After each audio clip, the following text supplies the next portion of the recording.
Hi there. It's January 5th and time for Proverbs 5. Over here. Today they're talking about adultery.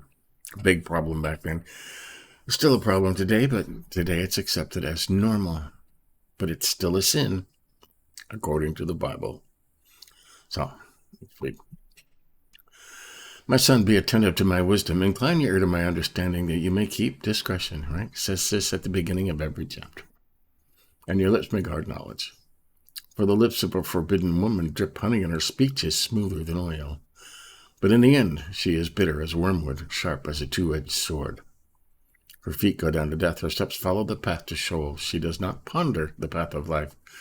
Her ways wander, and she does not know it. Right? Just doing what feels good, right? And now says, listen to me and do not depart from the words of my mouth. Keep your way far from her, and do not go near the door of her house.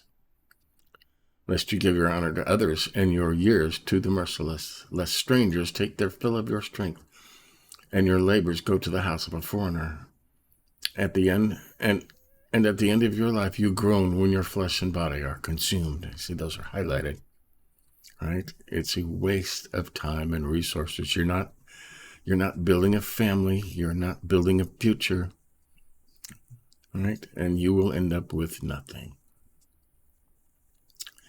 And you say, how I hated discipline, and my heart despised reproof.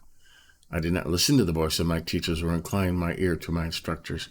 I am at the brink of utter ruin in the assembled congregation, right? And everybody knows that's what that says. This is good advice. Drink water from your own cistern, flowing water from your own well. Should your springs be scattered abroad, streams of water in the streets?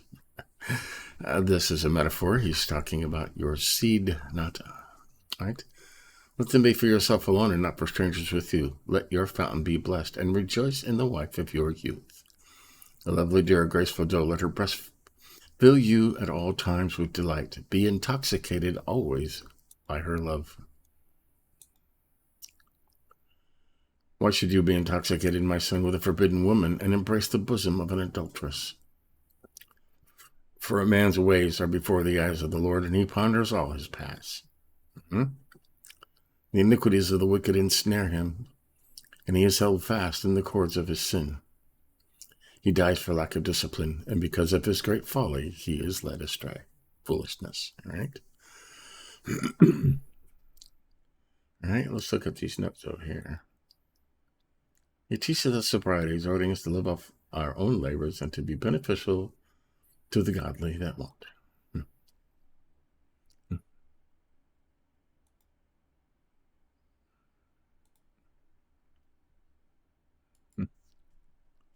Intoxicated. So, there you go. Warnings against adultery. These are the,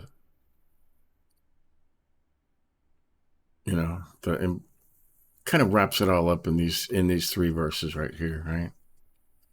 Keep far away from her, do not go near the door to her house, lest you give your honor to others and your years to the merciless. Right? To the cruel. It's honor over here. That is thy strength and goods that to her that will have no pity upon thee, and read as if read of Samson and the great and the prodigal son. Right? Wasting your time and money. Lest strangers take their fill of your strength, and your labors go to the house of a foreigner. At the end of your life, you groan when your flesh and body are consumed. Right? People play the field all their life, and at the end they have nothing and end up alone. Right? Good advice here. Drink water from your own cistern. Right? Play in your own backyard. Okay? Flowing water from your own well.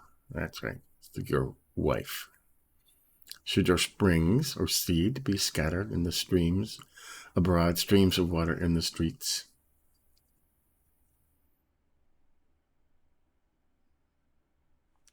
Thine, even thine only. Distribute them not to the wicked and infidels, but reserve them for thyself, thy family, and them that are in the household of faith. Right?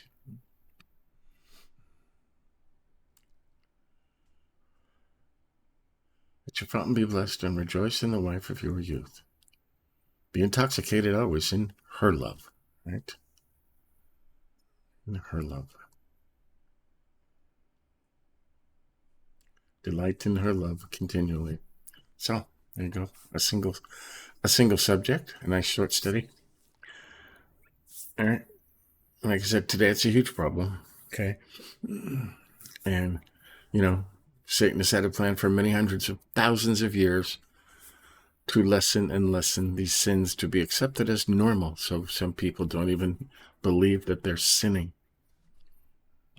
And it goes on everywhere. Even in TV shows and sitcoms that are supposed to be funny, there's somebody cheating, somebody sleeping with somebody that they're not married to, right?